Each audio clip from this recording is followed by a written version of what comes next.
Bonjour à toutes, bonjour à tous, bienvenue dans votre journal des produits de bourse de l'Obsa, journal du mardi 22 octobre avec la prudence à Paris.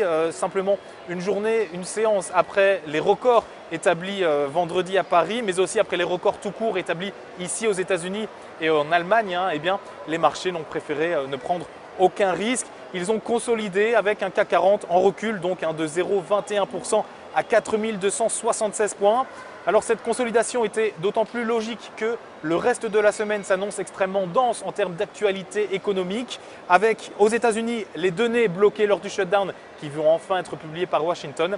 Et puis en France, ce ne sont pas moins de 20 sociétés qui s'apprêtent à dévoiler leur bilan trimestriel, de quoi donc prévoir énormément de mouvements de part et d'autre de l'Atlantique. Alors lundi, on notait malgré tout l'officialisation d'EDF en Grande-Bretagne. Le groupe français va bien y construire une centrale nucléaire. À noter qu'Areva va participer au projet, une participation à hauteur de 10%. Areva dont le titre explosait d'ailleurs à Paris lundi soir, plus 11,29% à 16,41 €. Bouygues et Alstom sont également concernés par ce chantier d'envergure, un chantier de quelques 19 milliards d'euros. Bouygues et Alstom qui progressaient eux de 0,53 et 3,72%. Aux États-Unis, maintenant, Wall Street essuyait de légères pertes avec un Dow Jones et un S&P 500 qui stagnaient, qui perdaient 0,05%. Alors je le disais, les statistiques gelées lors du blocage budgétaire vont enfin être publiées par Washington. C'était le cas lundi d'ailleurs des ventes de logements existants, des ventes en recul de 1,9%. Aujourd'hui, mardi, ce sera au tour des très attendus chiffres de l'emploi et donc du chômage américain.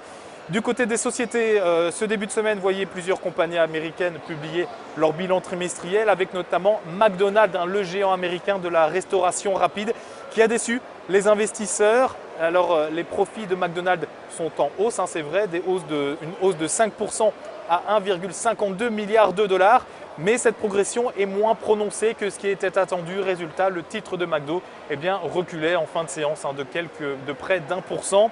Et puis peu après la clôture, on attendait encore les résultats de Netflix, le site de films et de séries en ligne Netflix, avec de bonnes prévisions sur ces chiffres, des prévisions qui boostaient le titre de Netflix de près de 6%. Pour terminer, comme à chaque fois, un petit tour du côté de la valeur à suivre. Et c'est aujourd'hui Alstom, le groupe spécialisé dans les transports ferroviaires et la production d'énergie. Graphiquement, son titre est repassé au-dessus de sa moyenne mobile 50 jours. De son côté, lui, le RSI est positivement orienté au-dessus de ses lignes de signal sans être en territoire de surachat. Ces éléments militent pour la mise en place d'une nouvelle phase de hausse avec les 29,66 € comme première cible. Le dépassement de ce niveau amènera ensuite le titre sur les 32,44 €. Seule une clôture en dessous des 24,50 € invalidera ce scénario haussier.